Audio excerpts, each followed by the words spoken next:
Very warm welcome to all of my channel, Oza Study IQ. Hello friends, my name is Aman Oza and today we will discuss half wave rectifier. आज हम बात करेंगे half wave rectifier के बारे में। तो half wave rectifier का use क्या होता है, पहले हम यूज जानते हैं। तो हाफ वेव रेक्टिफायर का यूज मेनली होता है एसी टू डीसी। अब इसे हम कैसे दैनिक उपयोग में लाते हैं, जैसे सपोज करो कि हमारे घर में जो है, हमारे घर में 210 से लेकर 240 वोल्ट तक सप्लाई आती है। हमारी जो मेन सप्लाई होगी वहां 240 तक आती है। लेकिन हमारे चार्जर या इन्वर्टर ऐसे हैं, चार्जर जैसे मोबाइल चार्जर को हमें चाहिए केवल चाहिए क्या, 10 वोल्ट। 10 वोल्ट तो चाहिए, लेकिन वो भी चाहिए किसमें, डीसी में। वो एसी को नहीं करेंगे। हमारा मोबाइल जो चार्ज होगा वो 10 वोल्ट डीसी सप्लाई चाहिए, उसे 10 वोल्ट डीसी सप्लाई चाहिए। तो ये क्या होता है इसमें, ये जो हाफ वेव रेक्टिफायर होता है, ये एसी जो सप्लाई आती है उसको ये डीसी में कन्वर्ट कर देता है। अब एसी में कैसे कन्वर्ट करता है इसके बारे में हम जान लेते हैं। तो अब बात आते हैं सर्किट डायग्राम में। अगर एसी में हमारा मोबाइल चार्ज होगा, मतलब प्लस आए और प्लस जाए, मतलब एक बार चार्ज हो एक बार डिस्चार्ज हो, तो हमारा मोबाइल कभी चार्ज ही नहीं हो पाएगा। इसलिए हमें एसी में डीसी हमें चाहिए, मोबाइल चार्ज करने के लिए डीसी सप्लाई चाहिए, एसी नहीं चाहिए। अगर देखो एक बार पॉजिटिव गया, एक बार नेगेटिव गया, फिर पॉजिटिव गया, फिर नेगेटिव गया, तो ऐसे तो पूरे दिन लगे रहेगा, मेरा मोबाइल नहीं चार्ज होगा। तो हमें उसके लिए क्या होता है, हमेशा पॉजिटिव में चलता रहे, जिससे हमारी बैटरी चार्ज हो जाए। ठीक है, तो इसका दैनिक उपयोग में हमारे मेनली जो है मोबाइल चार्जर में इसका यूज होता है। बैटरी चार्जर, मोबाइल चार्जर, जितने चार्जर होते हैं इनमें सबका यूज होता है। तो अब बात करते हैं कैसे। अब देखो हमारा ये एसी सर्किट डायग्राम समझते हैं। हमने यहाँ से एसी सोर्स सप्लाई करेंगे, बीच में ट्रांसफार्मर लगाए हैं। क्यों लगाए हैं बताते हैं। ये ट्रांसफार्मर लगाए हैं, इसमें एक प्राइमरी होता है कॉइल एंड सेकेंडरी कॉइल होती है। ठीक है, हमने इस पॉइंट को ए रख दिया नाम, इसका बी रख दिया। यहाँ पे हमें क्रिस्टल डायोड लगाए हैं, पीएन जंक्शन डायोड लगाए हैं।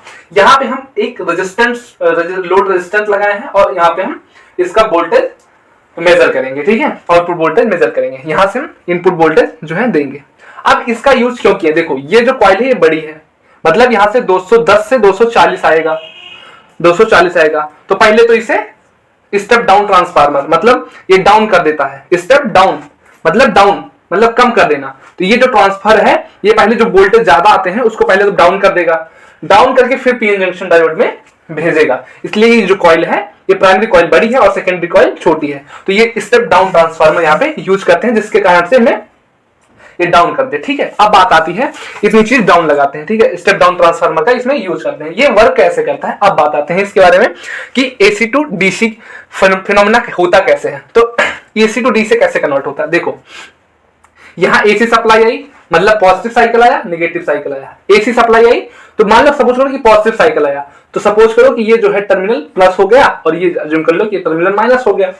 ये टर्मिनल ए पॉजिटिव हो गया, ये नेगेटिव हो गया। इसकी वजह से हुआ क्या कि ये जो सर्किट है, ये पीएन जंक्शन जो है, ये पीएन जंक्शन का जो सर्किट है, ये पूरा फॉरवर्ड वायर्स का काम करने लगा। मतलब P type of the junction connected to the positive terminal of the battery, मतलब पी सेक्शन जो है पॉजिटिव से कनेक्टेड है, एन सेक्शन जो है नेगेटिव से कनेक्टेड है। तो ये फॉरवर्ड वायर्स का काम करने लगा, जिसके कारण से करंट जो है फ्लो हो गई। तो यहाँ पे देखो पॉजिटिव हाफ पॉजिटिव साइकिल में करंट जो है फ्लो हो गई, मतलब आउटपुट पे हमें मिलेगा। अब बात आती है, अब सपोज करो इसको पॉजिटिव हटा के, अब सेकंड ये वेव गया, अब पॉजिटिव हट गया, अब सेकंड इसको मान लो ये नेगेटिव हो गया, ये पॉजिटिव हो गया। अब ये जो सर्किट है ये रिवर्स वायर्स का काम करने लगा, मतलब पी सेक्शन जो है नेगेटिव से कनेक्ट हो गया और एन सेक्शन जो है पॉजिटिव से कनेक्ट हो गया। ये रिवर्स वायर्स का काम हो गया। रिवर्स वायर्स में क्या होता है कि करंट फ्लो नहीं होती है, मतलब ना के बराबर होती है, तो करंट यहां फ्लो नहीं होगी। ठीक है, और फिर आते हैं, फिर ऐसे ये प्रोसेस रिपीट होने लगती है। मतलब पॉजिटिव जाएगा तो ये फॉरवर्ड वायर्स से फिर करंट दे देगा, और नेगेटिव जाएगा तो फॉरवर्ड वायर्स रिवर्स वायर्स में ये करंट नहीं देगा।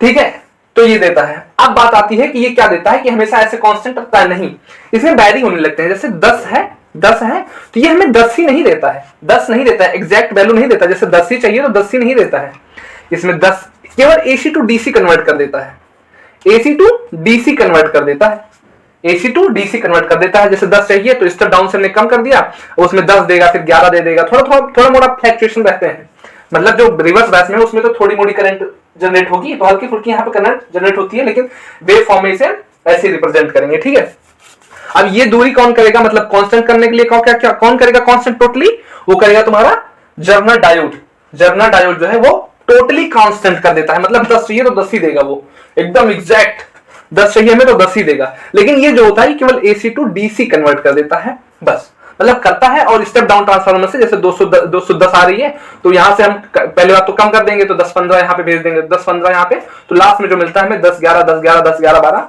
फ्लक्चुएशन होने लगते हैं, ठीक है। अब क्या होता है कि इसके ये उतनी अच्छी इफिशियंसी नहीं देता है, ये उतनी अच्छी इफिशियंसी नहीं देता, हाफ वेव रेक्टिफायर उतनी अच्छी इफिशियंसी नहीं देता, मतलब वहां टाइम ज्यादा लगता है मोबाइल चार्ज होने पे। मतलब मोबाइल चार्ज होने में, मतलब देखो एक पॉजिटिव रखा, फिर जब चार्ज नहीं होगा फिर कुछ देर बाद होगा, मतलब हाफ वेव रेक्टिफायर के जैसे अगर मोबाइल चार्ज करना है तो ये 1 घंटा लेता है सपोज करो। तो जो फुल वेव रेक्टिफायर है वो उससे आधे घंटे में ही चार्ज कर देता है, मतलब आधे घंटे में 30 मिनट में ही चार्ज कर देता है। तो वो उसकी इफिशियंसी ज्यादा होती है, तो उसको हम इस वीडियो के बाद में पढ़ेंगे, ठीक है। इसको पढ़ने के बाद उसके बारे में पढ़ेंगे। तो हमने वेव रिप्रेजेंटेशन ऐसे होता है उसका, मतलब पॉजिटिव साइकिल में आता है, नेगेटिव में भी, नेगेटिव में उसकी 0 हो जाती है और पॉजिटिव में उसकी प्लस हो जाती है।